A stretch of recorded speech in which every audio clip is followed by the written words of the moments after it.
7h21 sur LCI, le CRIF tenait donc hier son 30e dîner annuel en présence de François Hollande, qui a notamment annoncé des mesures plus sévères pour lutter contre les propos racistes, homophobes et antisémites. On en parle avec Meir Habib. Bonjour. Bonjour. Vous êtes député UDI des Français de l'étranger, ancien vice-président du CRIF et proche du Premier ministre israélien Benjamin Netanyahou. Une réaction d'abord à ce qu'a annoncé hier François Hollande, un projet de loi sur le renseignement pour notamment sanctionner plus efficacement et plus rapidement les propos de haine, notamment sur Internet. C'est une bonne mesure, c'était une mesure attendue. Maintenant, il faut passer aux actes, ce que je dis en permanence. Depuis ces terribles attentats, il y a beaucoup de paroles fortes du Premier ministre, du Président de la République, de l'ensemble de la classe politique. Aujourd'hui, la France, la communauté juive attend des actes et j'espère qu'ils arriveront très rapidement. Les actes, ce sont les sanctions qui sont annoncées par François Hollande. On a vu déjà que les tribunaux, après impulsion d'ailleurs de Christiane Taubira, qui l'a dit dans une circulaire, il fallait que les tribunaux soient implacables avec ceux qui faisaient l'apologie du terrorisme. C'est le même type de sanctions que vous attendez. On parle là évidemment des propos racistes, homophobes, antisémites. Évidemment, quand on sait qu'il y a eu, après les attentats de janvier, 28 000 tweets en disant « je suis Kouachi », où je suis Koulibaly, je ne sais pas si vous vous rendez compte le problème immense qu'il y a. Est-ce qu'il faut prendre 28 000 personnes et les mettre en garde à vue? Donc le chantier est immense, au niveau du PNR, au niveau de l'éducation, au niveau de... C'est immense. Le tout aujourd'hui, c'est qu'il y a beaucoup... Je suis vice-président à l'Assemblée de la Commission, chargé justement de proposer à l'Assemblée nationale des propositions sur le djihadisme. Nous allons, dans quelques semaines, remettre notre rapport. Nous avons auditionné des dizaines de personnes.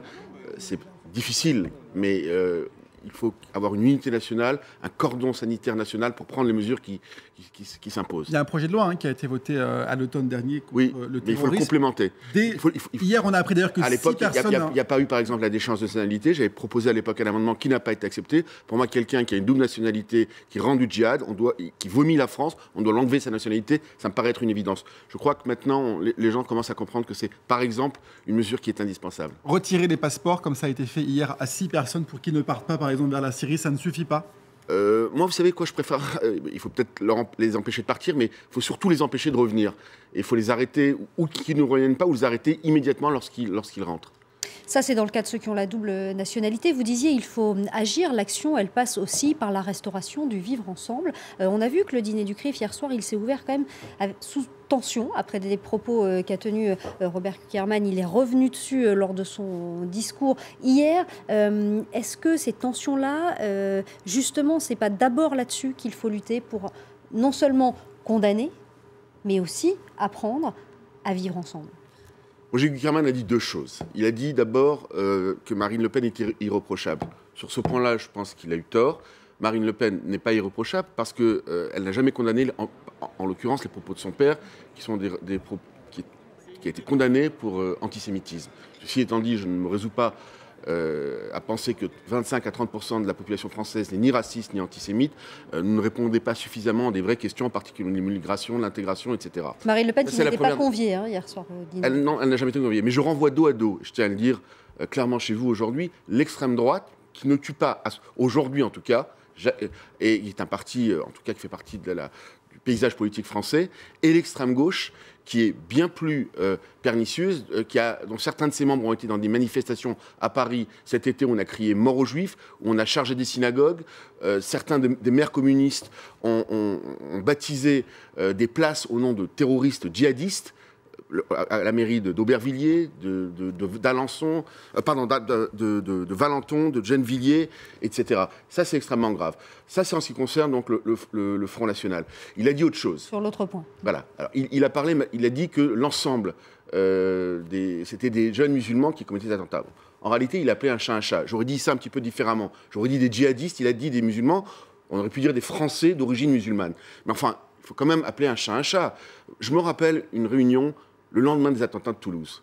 Nous étions chez le président de la République, à l'époque, Nicolas Sarkozy. Il y avait l'ensemble, il y avait le CRIF, le président du consistoire, et l'ensemble des responsables musulmans. Et le président du FCM était effarouché. Jamais un musulman ne peut commettre un tel acte. Arrêtez de nous stigmatiser. Le lendemain, j'ai pris la parole, j'ai dit « Je rêverais que ce ne soit pas un musulman. Je crains, hélas, que ce soit un djihadiste qui ait commis cet attentat. » Le lendemain, on apprenait que c'était Mera. Aujourd'hui, nous sommes dans une guerre de religion mondiale. Une extrême petite partie des musulmans qui sont des djihadistes n'arrêtent pas de tuer. Est-ce que son rôle, ce n'est pas d'apaiser? On a vu par exemple cette image ce week-end, c'était à Copenhague, des jeunes juifs, des jeunes musulmans qui se mettent autour d'une synagogue pour la protéger. C'est très symbolique. C'est extraordinaire. Mais aujourd'hui en France, c'est possible? Est-ce que c'est pas son rôle d'aller vers cela? Alors, nous rêvons d'un vivre ensemble, musulmans, juifs, chrétiens, agnostiques, ensemble, tous ensemble. C'est ça que nous voulons. Et c'est pour ça que je salue l'imam Chalgoumi, qui était présent hier. Il faut apaiser. Il ne faut pas mettre de l'huile sur le feu. D'un autre côté, si nous n'arrivons pas à déterminer d'où vient le mal, c'est pas un mal français, c'est un mal mondial. Le pape François, qui est un homme d'amour, qui est un homme de paix, a dit récemment que nous sommes dans une 3e guerre mondiale. On brûle des hommes dans des cages comme des chiens, on tranche, on a coupé la tête à notre compatriote Hervé Gourdel, on tue des journalistes, on tue des politiciens et on tue des juifs. Et qui fait ça sont des djihadistes. Les djihadistes sont musulmans. C'est une réalité. Il faut appeler un chat un chat.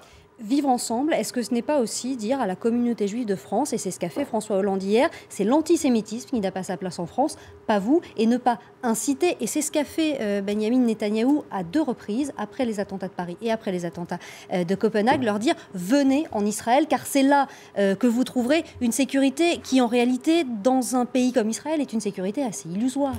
C'est faux. D'abord, je tiens à vous dire que le président de la République a dit quelque chose de très important hier. Il a dit qu'il faut arrêter la haine d'Israël. La haine d'Israël est à l'origine de l'antisémitisme. Je cite François Hollande. C'est extrêmement important. Benjamin Netanyahou a fait une invitation aux Juifs. On tue des Juifs en France. On viole leurs filles. On tue leurs enfants. On pille leurs synagogues. On profane leurs cimetières. Ça, c'est une réalité. Aujourd'hui, les Juifs auraient rêvé, en 1937, 38 ou 39, d'avoir un État. Ils n'avaient pas d'État, ils ont été massacrés et l'Europe a une dette envers eux. Il y a eu 6 millions de Juifs tués pendant la guerre. Aujourd'hui, l'État d'Israël est le certificat d'assurance du peuple juif, qu'on le veuille ou qu'on ne veuille pas vie. Et moi, je veux entendre des paroles. On est aujourd'hui en sécurité en Israël? Mais évidemment, en tout cas, les gens prennent leur responsabilité. Plus en sécurité qu'en France. Écoutez, j'ai vécu quelques années de ma vie en Israël. Je peux vous dire qu'à l'intérieur du pays, il y a 1,5 million, entre parenthèses, de musulmans qui vivent de façon très pacifique. De temps en temps, il peut y avoir des attentats. Mais je crois qu'Israël est le 30e pays au monde au niveau des attentats terroristes à l'intérieur du pays. Donc, en tout état de cause, les gens prennent leurs responsabilités. Et l'État d'Israël est un État refuge pour le peuple juif, pour ceux qui le désirent. Moi, je suis français juif, je suis député français. L'écrasante majorité des Français juifs va rester en France, malgré l'appel de Benjamin Netanyahou. Ça, c'est clair et net. Chacun est dans son rôle. Mon pays, c'est évidemment la France, mais j'aime Israël, comme l'ensemble des Français juifs. Les 7 victimes de Toulouse et de l'Hypercacher ont toutes été enterrées en Israël. C'est pour vous dire l'attachement viscéral du peuple juif à Israël, ce qui n'enlève rien à l'amour viscéral des Français juifs à leur pays, à leur patrie, à la France. Merci beaucoup, Meir Habib. Merci d'être venu nous parler ce matin de ce dîner et de cette question. Député UDI des Français de l'étranger.